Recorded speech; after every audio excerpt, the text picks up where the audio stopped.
Hallelujah, praise Lord. प्रभु की स्तुति हो, पवित्र आत्मा से सहाय सर्वण हो। आपकी प्रार्थना के लिए हे स्वर्गीय पिता, आकाश पृथ्वी निर्माण करता प्रभु सुंदर दिवसाबद्दल धन्यवाद। त्या जगाचं रक्षण करतो, आमचा सांभाळ करतो, त्यामुळे तुझी आभार मानतो, स्तुती करतो। आजचं वचन ऐकण्यास आम्हाला कृपेचं दान दे, पवित्र आत्म्याने शक्ती दे, ज्ञान दे, वरदान दे। तुझ्या वचनात चालणाऱ्या प्रत्येकांना आशीर्वादित कर ही प्रार्थना प्रभू। तुझ्या वचनाद्वारे आमचं जीवन आनंदित कर ही प्रार्थना प्रभू येशू ख्रिस्ता पिता स्वर्गीय त्याच्यापासून आम्हाला आनंद व शांतीचा वर्षाव दे ही प्रार्थना प्रभू तुझ्या नावाने करतो, आमेन। तर आज आपण मत्ती 21 अध्याय 18 पासून वचन वाचूया की प्रभूचं शिकवण आपल्याला विश्वासात कसं घ्यायचं आहे आणि त्या विश्वासाने आपण प्रभू बरोबर कसं जीवनात प्रवेश करावा। तर हे वचन ऐकूया की प्रभू येशू ख्रिस्ताने आपल्याला काही शिकवण दिल्याप्रमाणे आपण त्याच्या मार्गात कसं चालावं। अंजिराचे निष्फळ झाड वचन आणि अध्याय आहे 21 आणि वचन आहे 18। मग सकाळी तू परत नगरास येत असता त्याला भूक लागली। वचनात देऊन प्रभू येशू आपल्या नगरात परत येत आहे, त्याला खूप भूक लागली आणि वाटेवर अंजिराचे एक झाड होते, ते पाहून तो त्याच्या जवळ गेला, पण पाण्याशिवाय त्याला त्याच्यावर काही मिळाले नाही। मग त्यांनी त्याला म्हटले, यापुढे तुला फळ कधी येवो? आणि ते अंजिराचे झाड ताबडतोब वाळून गेले। यापुढे न फळे आणि झाड वळून गेले। प्रभू येशू ख्रिस्त आपल्या प्रत्येकाच्या जीवनाविषयी हाच एक प्रश्न आहे। सृष्टीमध्ये जर झाडं दिल्यात आपल्याला खाण्यासाठी काहीतरी फळं मिळेल म्हणून, तसं परमेश्वराने पृथ्वीवर तुम्हाला ना मला या पृथ्वीवर बनवलेलं आहे की आपल्याद्वारे देवाचं काहीतरी काम हो म्हणून मग ते 5:16 सांगते, तुमची सत्कर्म पाहून परमेश्वराची गौरव पाहिजे। किंवा योहान 15 अध्यायामध्ये त्यांनी दिली, माझ्यात फळ न देणार तो फाटा मी काढून देईन। याच्यात 2 प्रकारचे अनुभव येतात झाडाविषयी। आता त्याच्यामध्ये जुदा जो होता तो प्रभूची सुवार्ता न गाजत होता, तो पैशावर आपलं मन लावत होता आणि त्यामुळे एक त्याला दाखला तो दिला की जर झाडाला काही काम आलं नाही, म्हणजे फळ नाही आलं तर त्याला फेकून देईल। तशाच प्रकारे प्रभू येशू ख्रिस्ताला हा दाखला परमेश्वर पित्याने दिलेला आहे की आणि प्रभू येशू ख्रिस्त शिष्याना हा दाखला की ज्या झाडातून काही काम नाही ते फेकलं जाईल। आज तुम्ही आणि मी प्रभूच्या सेवेत आहे आणि आपल्याद्वारे जर प्रभूची सेवा झाली नाही तर आपल्याला फेकलं जाईल। आता आपण हे 19वं वचन, आणि वाटेवर अंजिराचे एक झाड होते, ते पाहून तू त्याच्या जवळ गेला, पण पानाशिवाय त्याला त्याचवर काही मिळाले नाही। मग त्याने त्याला म्हटले, यापुढे तुला फळ कधी न येऊ? आणि ते अंजिराचे झाड ताबडतोब वाळून गेले। जर आपण प्रभूची सेवा किंवा प्रभूचा प्रसार केलाच नाही तर आपल्या प्रत्येकांना हेच काम। तुम्ही जर योहान 15 ते 1 ते 10 वचनामध्ये जर वचन वाचलं तर तिकडे गोष्ट आपल्यासाठी दिली। पहिलं उठल्यावर आपण प्रार्थना कशी करू? उठल्याबरोबर पहिला पश्चाताप करू आणि पश्चाताप करून परमेश्वराला पहिला धन्यवाद दे की त्याने आपल्याला सकाळ पाहायला दिलेलं आहे आणि आपल्याला त्याची आठवण करायस आपल्याला कृपेचं दान दिले। तर पहिलं प्रथम परमेश्वराची स्तुती कर, मन स्वच्छ, अनिती आपल्या मनात काय असेल ते काढून टाकायचं आणि नीतीचे विचार आपल्या मनात ठेवायचे आणि त्यानंतर आपण परमेश्वराचं काम कार्य कसं करावं, 4 लोकांना प्रभूची माहिती कशी द्यावी, प्रभूच्या वाणीप्रमाणे आपल्या जीवनात कशा प्रकारे प्रभूची गौरव होतील किंवा आपण प्रभूची मार्ग इतरांपर्यंत पोहोचू शकतो। आता 20वं वचन सांगते, हे पाहून शिष्याने आश्चर्य करून म्हटले, अंजिराचे झाड लागलेच कसे वाळून गेले? काय सांगितलं?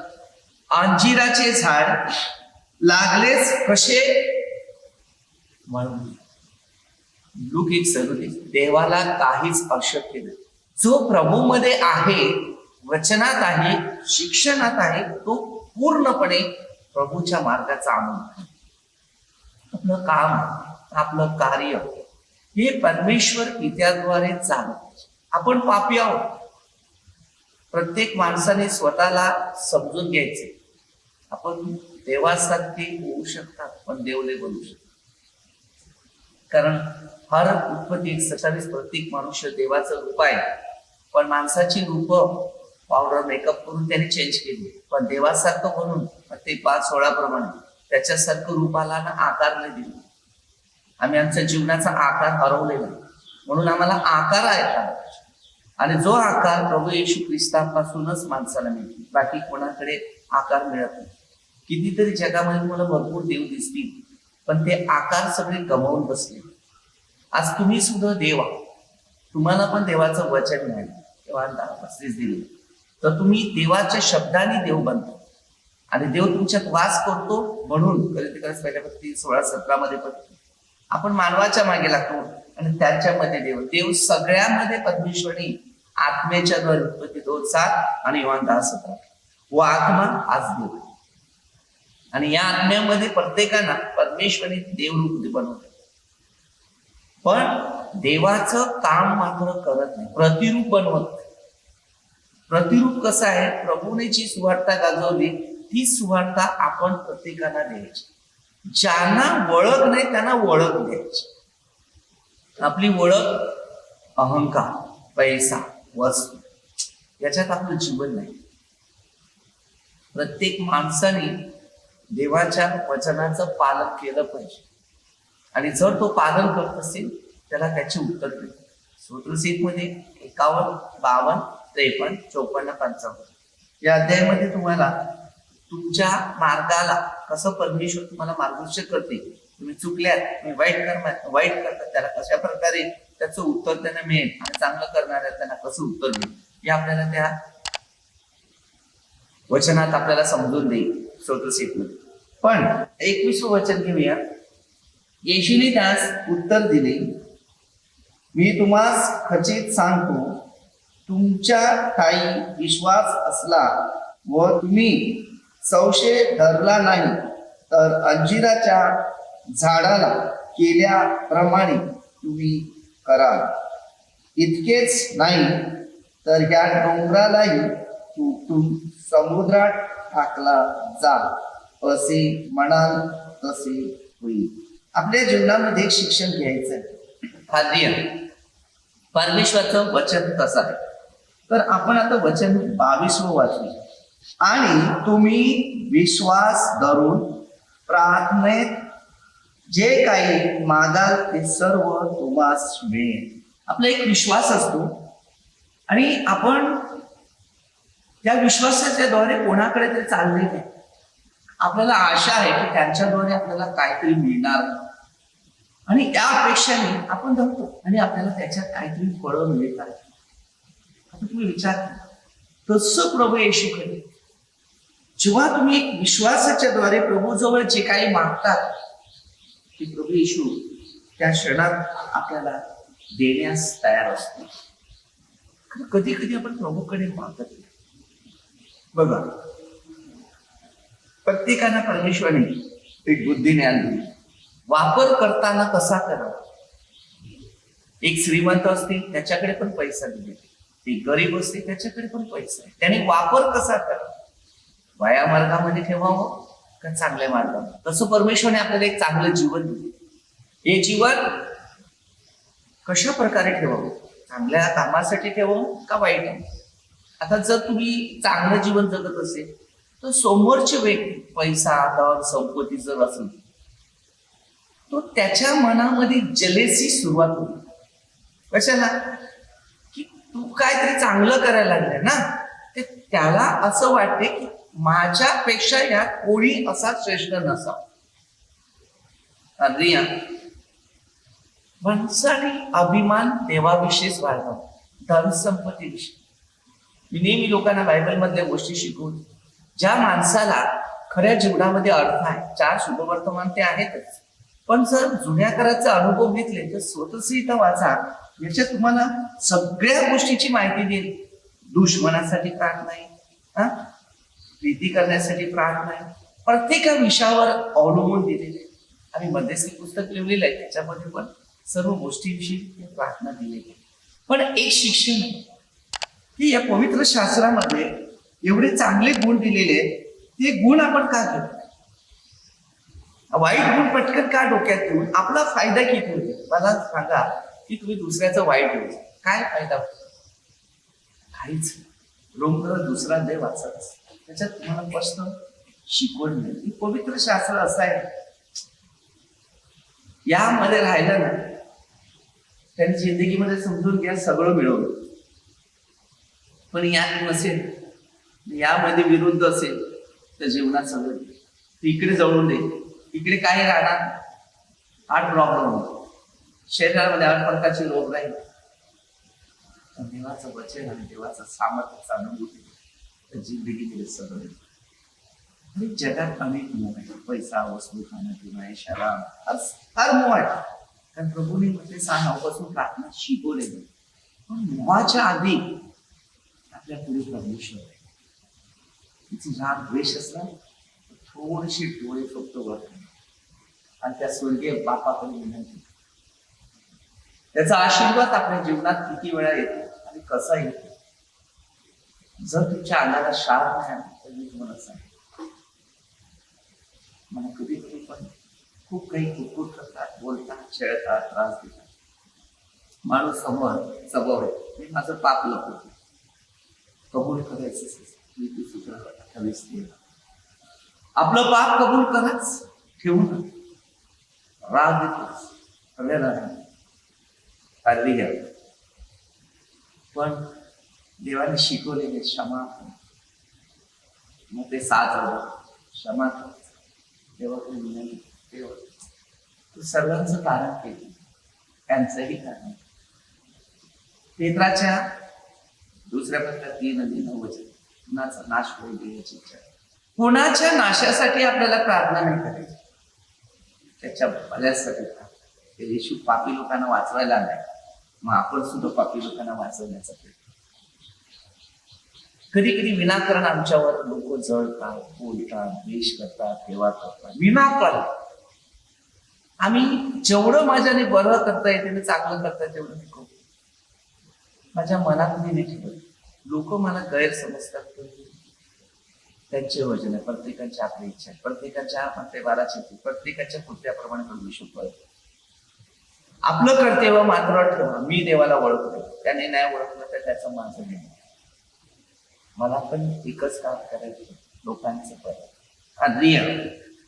मी लोकांसाठी प्रार्थना करतो नाही करावं, प्रार्थना वाढवा. लोकांसाठी आपली प्रार्थना वाढली. कधी कधी आपल्या अंतःकरणामध्ये लोक 8-12 करणार. जेव्हा आपण चांगलं करणार, कोणीचं काय विरोध केला तर तो शैतान येतो आपल्या अंतःकरणातली वचने हिरावून काढून घेतो. कशाला? की आपलं लक्ष देवावर जर उतरावं आणि त्या शैतानाच्या शब्दाकडे आपलं लक्ष द्यावं. कुणाचाच नाश व्हावा अशी प्रार्थना. सगळ्यांचं देव बोलतो. मला कितीतरी ज्ञान आणि कितीतरी वरदान आणि कितीतरी सामर्थ्य जरी आहे तर त्याच्या कृपेनेच करू शकतो. आपल्या कृपेने काय? फक्त रात्र दिवस मनन चिंतन देवाविषयी. बाहेरच्या जरा गोष्टी डोक्यात शिरल्या तर देवाबरोबर याकोब 4:4 सांगितलं, तुम्हाला त्रास होणार, दुःख होणार, निराशा. माझं जीवनामध्ये मनात सगळं कुणाचं तरी कसं झलक करत. भले दुश्मन असलं तर मी दुश्मन म्हणून शब्द वापरत माझ्या जीवनात ठेवत. जेवढं बऱ्याने लोकच 12-21 बऱ्याने जेवढं वापरत तेवढं, तर समोरच्या व्यक्तीला जर ते वागायचं नसेल तर मी काय करू शकतो? त्यांची इच्छा आपण नाही केलं. प्रत्येकाला स्वातंत्र्य परमेश्वराने दिलेलं आहे, कसं वागावं, कसं बोलावं. पण आपलं कर्तव्य आपण पार करायचं. प्रार्थना किती लोक बोलणार, किती लोक द्वेष करणार. तर म्हणते 5:11-12 पासून परमेश्वराने दिलेलं वचन आहे की येशूच्या नावामध्ये जीवन जगणाऱ्या लोकांना निंदा आणि शेर याच्याने प्रवास करावा. म्हणून मग ते 16:24 मध्ये प्रभू सांगतो, स्वतःचा पदस्तंभ उचल आणि माझ्या. आता प्रभू येशूला भूक लागलेल्या अंजिराच्या झाडाने काय केलेलं होतं? तर प्रभूने त्याला सांगितलं यापुढे पळणं की शिष्यांचा विश्वास वाढावा आणि शिष्यांसाठी ही त्याला तयारी करतो. येशूच तर जीवनाची भाकर आहे किंवा साथ दे म्हणजे जर तुम्ही वाचलं तर त्यानेच ते सर्व निर्माण केले. जो घरामध्ये आई किंवा आपली बायको जेव्हा जेवण वगैरे घरात बनवतात तेव्हा ती जेवण बनवते ती सगळ्यात शेवट ठरते, कारण ती बनवून बनवून तिचं मन भरते. तसं प्रभू येशू ही सृष्टी बनवून त्याचं मन भरलेलं आहे. तर आपण त्याला काय म्हणतो, फक्त इतकं सांगा की प्रभू तुम्ही दिले त्याबद्दल तुमचे आभार आणि धन्यवाद देतो. तुम्ही याच्या बस जेवताना हे शब्द वापर, बाकी काय नाही. त्यांनी म्हटलेलं आहे मग ते 6:9 पासून प्रार्थना, रोजची भाकर आज आम्हाला दे. रोजची भाकर देते. बरेच लोक बघा जेवतात तरी परत बोलतात तीच प्रार्थना. अरे जेवल्या ते धन्यवाद बोला, आमची रोजची भाकर आज दिली त्याबद्दल प्रभू तुम्हाला धन्यवाद असो. आता जेवले परत प्रार्थना करायची, रोजची भाकर आज आम्हाला परत पाहिजे का? जेवतील का? ते नाही म्हणतात. अरे त्याबद्दल धन्यवाद द्या. मी सांगितलं रोजची भाकर आज आम्हाला दिली, आता जेवले त्याबद्दल धन्यवाद प्रभू आभार मानतो. हालेलुया. पण विसरतो, प्रार्थना करतो, पण कशी करावी आणि कसं त्या प्रार्थनेचा अर्थ आपल्या जीवनामध्ये उतरवा हे मात्र आपण आत्मसात करू. देवाला धन्यवाद द्यायला विसरू नये. खिशात पैसे नसले तरी वांधा नाही, पण देव मात्र नसला तर सगळी वांदे आपल्या पाठी. हमेशा प्रार्थना करताना प्रभूमध्ये आपलं संपूर्ण समर्पण आणि जीवनच द्या.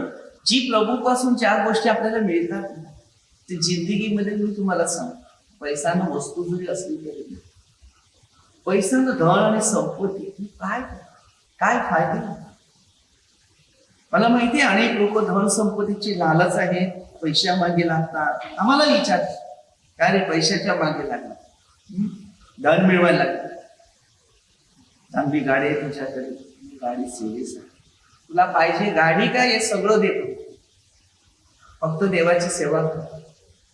मी लोकांना एक सांगतो, हे मला दिले ना ते देवाच्या गौरवासाठी दिले. मी इकडे राहायलाच कुठे, त्या गोरगरिबामध्ये जीवन आहे ते सगळं माझं जीवन.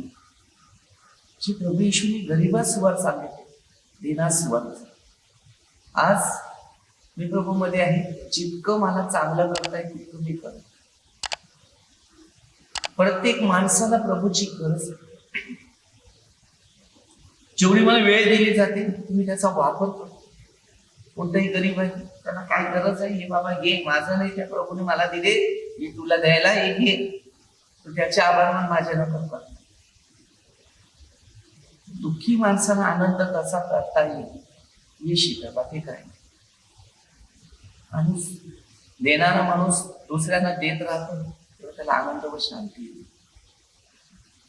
दिलं तर लोकांना सांगू नका मी असं, मी लोकांना का सांगतो की दुसरा गरजवंत आहे, त्याला खरोखर गरज आहे. माझ्याने जे शक्य होईल की माझ्या देवाने सांगितलं बाबा याला नेऊन दे, ही वस्तूची गरज दे.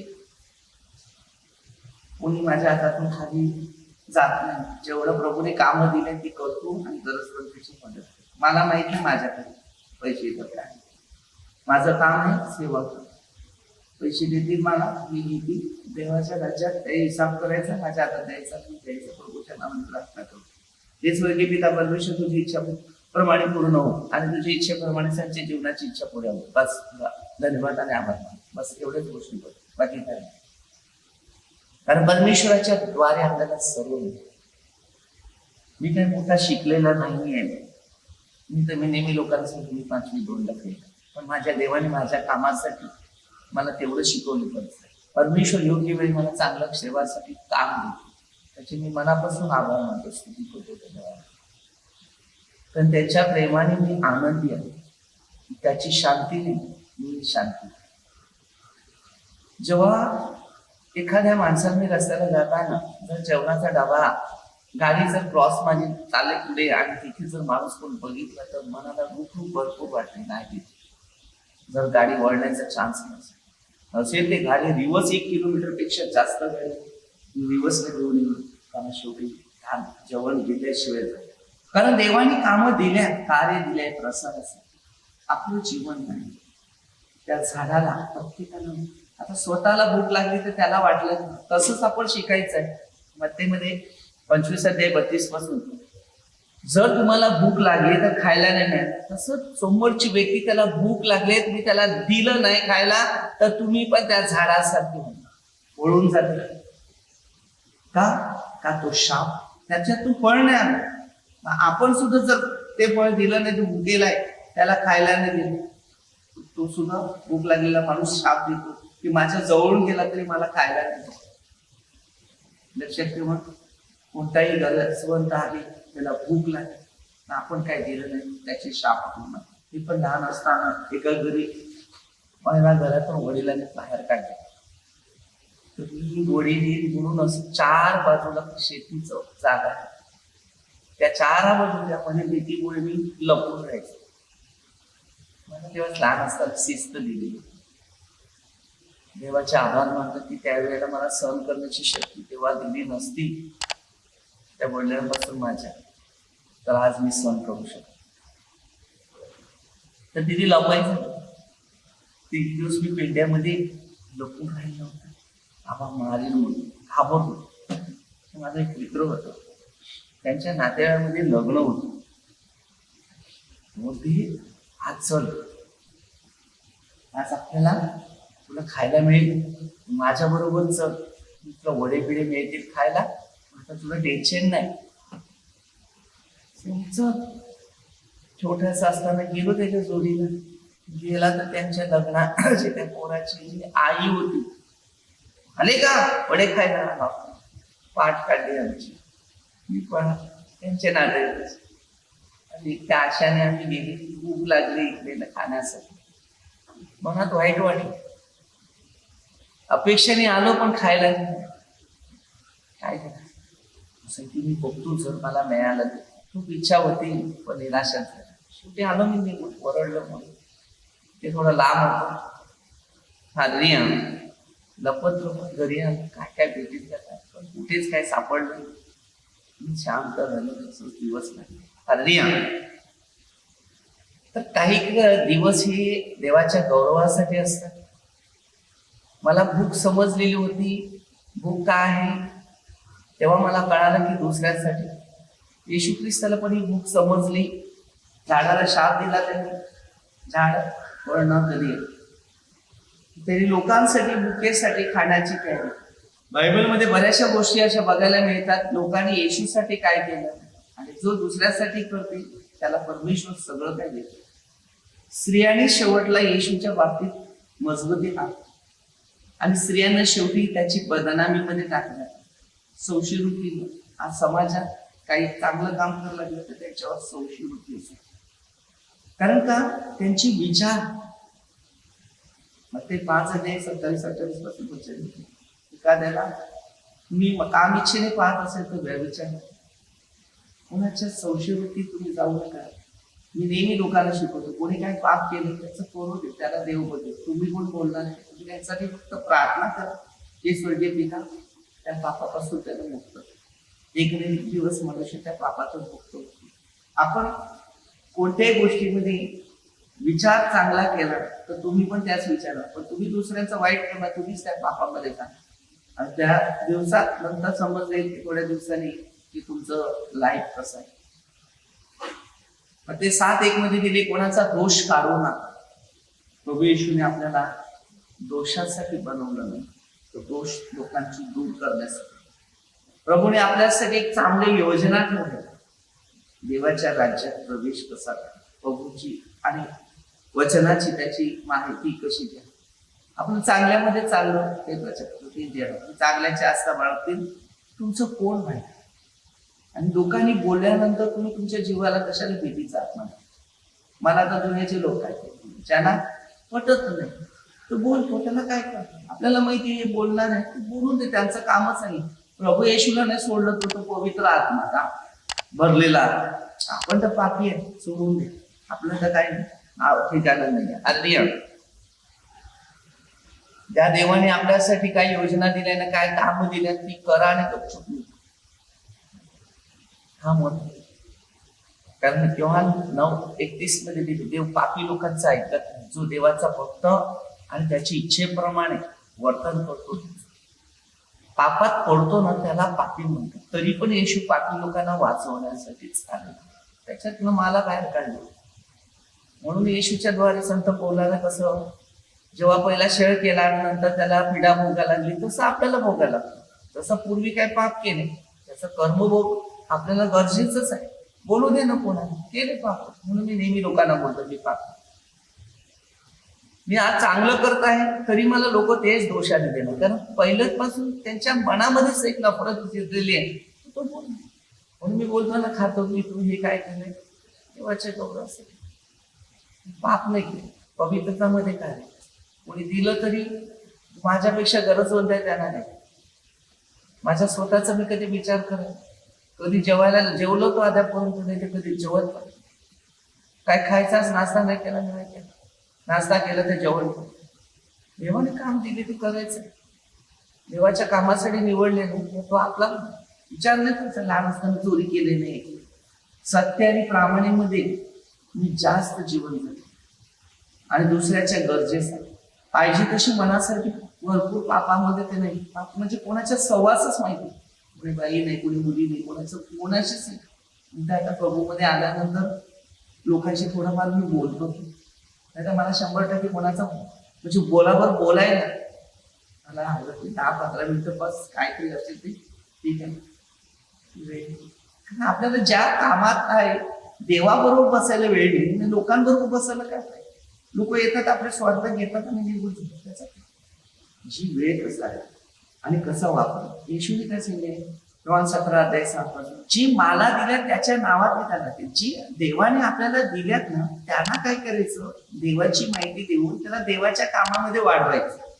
असं माणसाचं मन साफ, शरीराबाबतीत तुम्ही लक्ष देऊ, आत्मा उत्सुक आहे देवाशी, मग ते सर्व जेवढं चांगलं करता येईल करा, समाधान व्हा, शांतीने राहा, आनंद नाही. कधी कधी लोक बोलणार काय करणार, टेन्शन आपल्याला येते, पण हा शैतानाचा आत्मा येतो आपल्याला बाहेर काढायला. म्हणून मी जास्त वेळ त्याच्यातच घालवतो, प्रभूच्या सेवेत. त्याला त्याला देवा कोण मिळेल त्याला देवाविषयी सांग खरं का, हेच ते कार्य आहे. त्याच्याविषयी निंदा करण्यापेक्षा देवाचा विषय काढला तर काय. एकाचा विचार अलग आहे, त्याला आपण औषध नाही देऊ शकत. कोण चांगलं निघेल तर कोण बरं, कोण वाईट मध्ये काही तोंडावर चांगलं बोलतात, बाहेर वाईट सांगतात, त्याला काय करणार आहे. त्याचं कर्म आहे. आपलं कर्म आपल्याला सिद्धांत ठेवायचं आहे, आपल्याला परमेश्वरच्या मागे चांगल्याची आस्था दिलं. परमेश्वर आपल्याला सांगितलं, विशेष करून आपला प्रार्थना. हे स्वर्गीय पिता परमेश्वरा, सर्व मंदिर लोक, आमदार लोक, सरपंच, सर्व पोलीस लोक प्लेटीवर प्रभू तुझा आशीर्वाद असो, तुझा पवित्र आत्म्याचा सहाय्य दे. जे दुश्मन आहेत, वैरी आहेत, या करतात, त्याच्यावर प्रभू तुझं सहाय्याचा आशीर्वाद दे.